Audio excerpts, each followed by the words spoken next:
Izinkan saya memperkenalkan kepada Anda salah satu penipu terbesar, kalau bukan yang terbesar di Amerika saat ini. Salah satu penipu terbesar di dunia, tapi pasti yang terbesar di Amerika. Lihatlah pria ini, namanya Orhan Mamdani. Dan saya sebenarnya agak marah pada Barat. Maksud saya, bagaimana bisa kalian tertipu oleh orang-orang seperti ini? Bukan sekali, bukan dua kali, tapi berkali-kali. Islam telah berusaha menjatuhkan peradaban Barat sejak awal kemunculannya pada dasarnya. Itulah sebabnya terjadi perang salib. Mungkin itulah alasannya, karena orang-orang tidak sadar akan sejarah mereka. Orang-orang tidak mendapatkan pendidikan tentang sejarah mereka. Itulah sebabnya mereka terus tertipu oleh orang-orang seperti ini. Pertama, warga London yang tertipu oleh penyamaran Sadiq Khan sebagai seorang sosialis progresif kiri, padahal sebenarnya tidak. Dia seorang Islamis.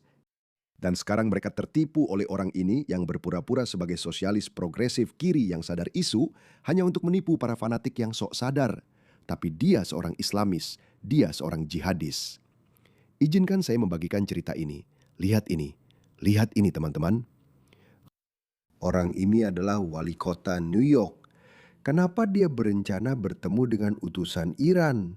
Dan kalau bukan karena Marco Rubio atau Departemen Luar Negeri yang menghentikannya, siapa yang tahu apa yang akan mereka bicarakan?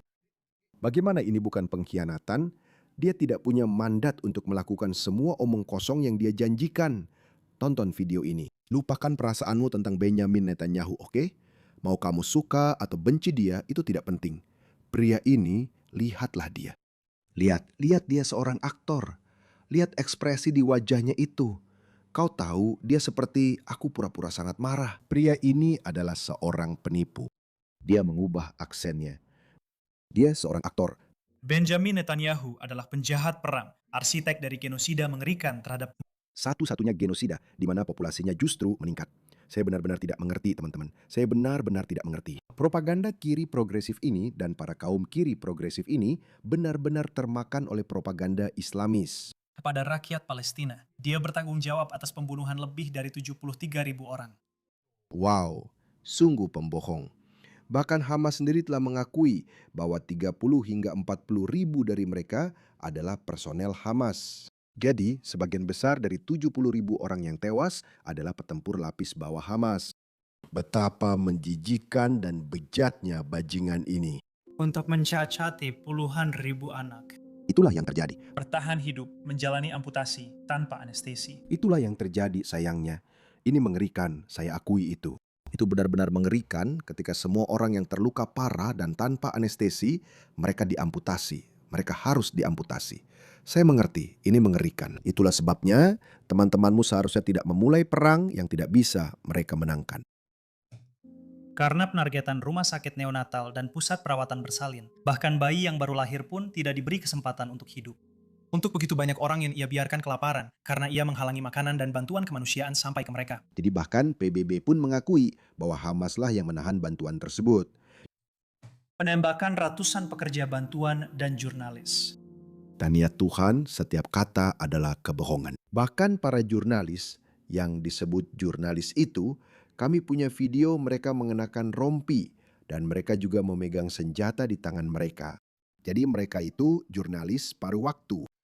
Ya Tuhan, pokoknya lupakan badut ini. Maaf, aku tidak akan mengganggu. Aku tidak tahu, aku tidak bisa. Setiap kata yang dia ucapkan adalah kebohongan. Aku tidak bisa memutarnya tanpa menyela. Bulan lalu, PBB mengonfirmasi bahwa anak-anak Palestina terus menjadi sasaran dan dibunuh secara sengaja oleh pasukan bersenjata Israel. Lebih dari 8 bulan setelah apa yang disebut gencatan senjata. Daftarnya terus berlanjut. Semua itu terjadi sementara kita, sebagai orang Amerika, membiayai bom-bom yang digunakan untuk membunuh.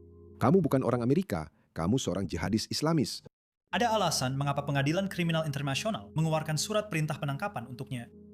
Sebagai manusia, kita telah membangun pemahaman bersama ini selama bergenerasi-generasi, bahwa ada kejahatan yang begitu berat hingga menyinggung seluruh umat manusia.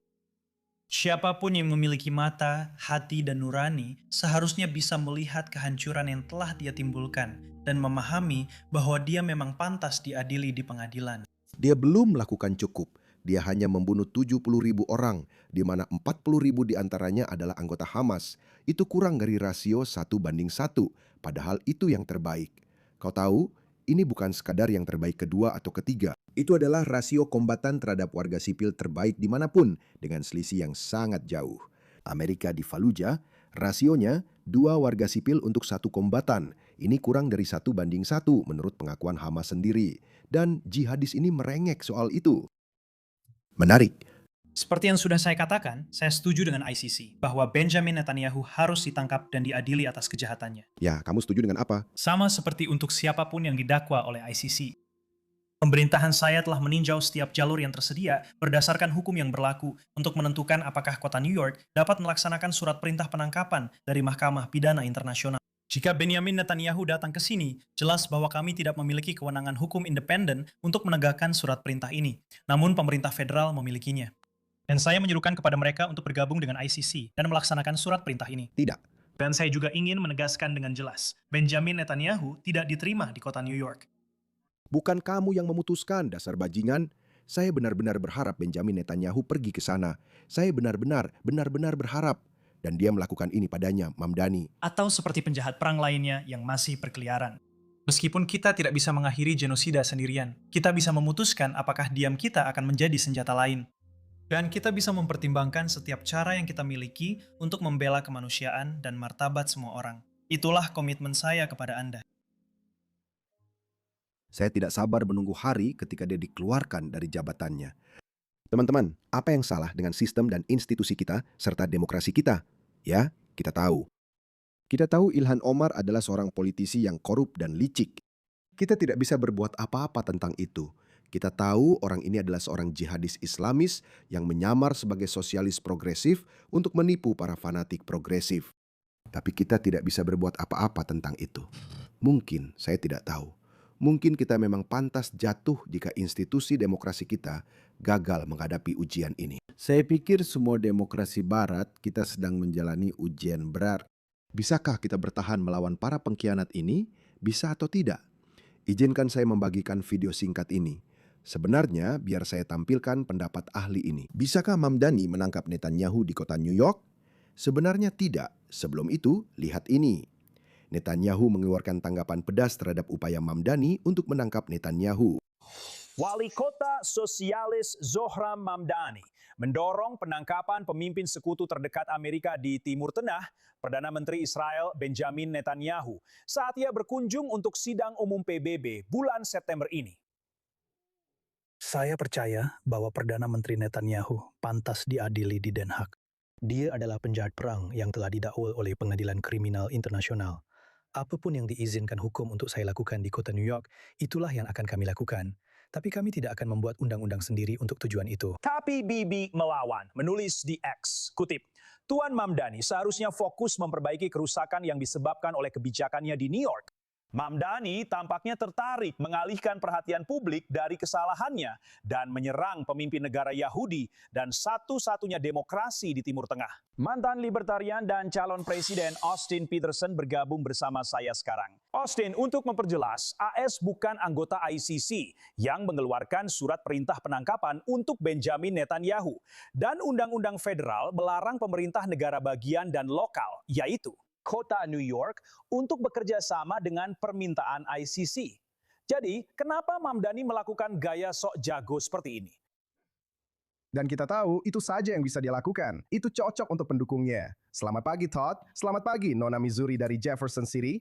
Kamu tahu, sindrom kegilaan Mamdani terhadap Israel. Ini bukan obsesi baru, Todd. Kembali pada tahun 2023 di Konvensi Sosialis Demokrat Amerika, Mamdani mengatakan kepada kerumunan, ketika sepatu bot NYPD menekan lehermu, tali sepatunya dipasang oleh IDF. Duta Besar PBB Mike Waltz menjelaskan hambatan hukum yang harus dihadapi wali kota, dan dia memang tidak bisa karena Amerika tidak pernah menandatangani Statuta Roma, seperti yang kamu sebutkan. Perjanjian Markas Besar PBB memberikan perlindungan diplomatik kepada kepala pemerintahan yang berkunjung.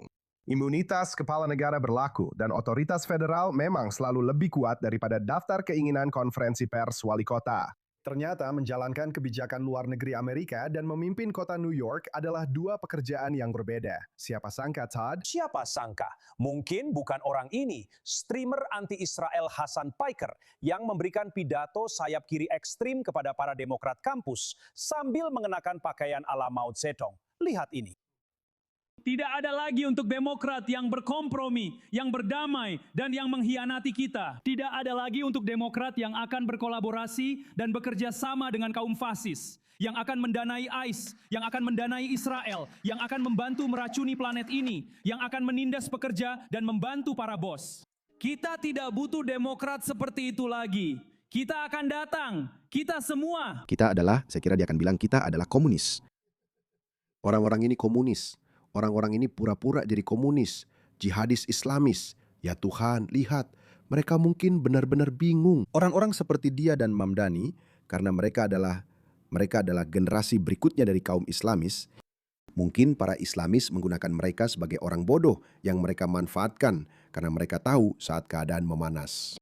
Ketika mereka telah menyebarkan anarki dan ketika mereka telah melemahkan institusi kita, ketika ada kekacauan dan anarki, maka mereka tahu. Sejarah memberitahu kita bahwa selalu para Islamis yang berhasil menaklukkan kaum komunis. Jadi pernahkah Anda bertanya-tanya mengapa tidak pernah ada revolusi komunis di dunia Muslim? Pernahkah Anda bertanya-tanya mengapa? Ada partai komunis di Bangladesh, ada partai komunis di Pakistan, ada partai komunis itu bukan partai komunis, tapi ada gerakan komunis yang aktif di Iran. Mereka semua dibunuh karena kaum Islamis selalu menang. Dan sejujurnya, tidak masalah apa yang ada di hati mereka, itu tidak penting.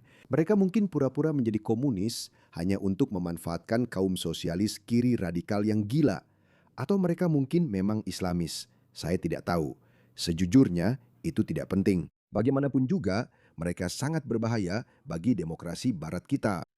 Saya seorang kapitalis sejati, dan saya sangat membenci kaum komunis dengan sepenuh hati, Bukan hanya karena kebijakan komunis mereka yang mengerikan, kebijakan ekonomi mereka, tapi juga nilai-nilai sosial mereka sangat buruk. Lihat saja dengan siapa mereka bersekutu, para jihadis.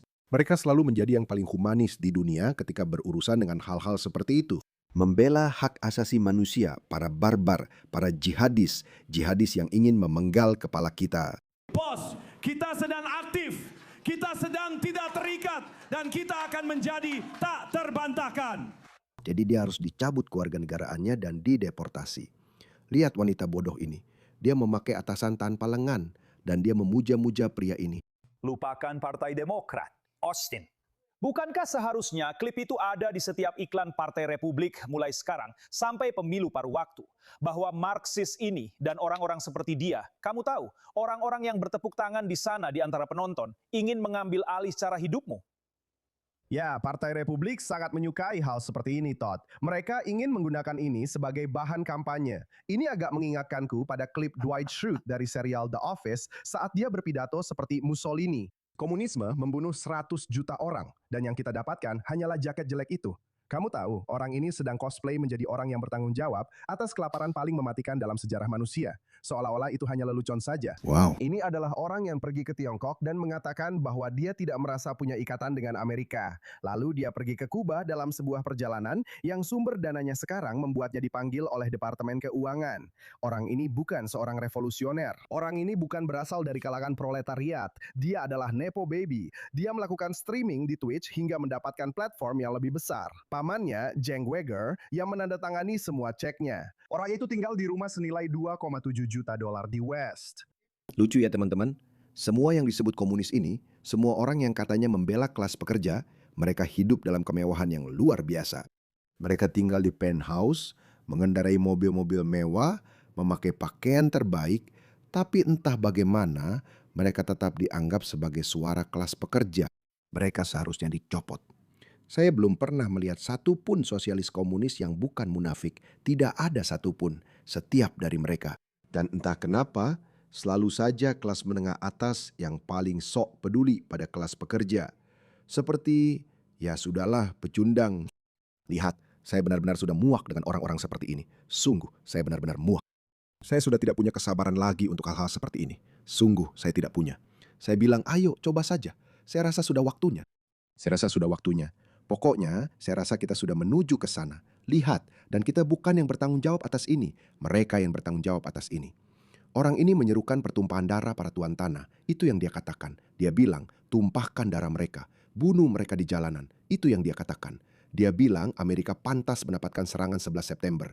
Mereka punya loyalitas yang salah, teman-teman. Rumah mewah di Hollywood. Sekarang nilainya lebih dari 3,5 juta menurut saya. Dan dia tinggal di rumah berpagar supaya para penggemar dan paparazi tidak bisa mendekatinya. Pembelaannya sendiri, ketika orang-orang menyoroti kemunafikannya, dia bilang dia lebih memilih menjadi sosialis kaya daripada orang miskin yang membela kapitalisme. Yah, setidaknya dia jujur. Revolusi itu tinggal di kompleks perumahan berpagar, Todd. Sungguh gila kemunafikan yang dia tunjukkan.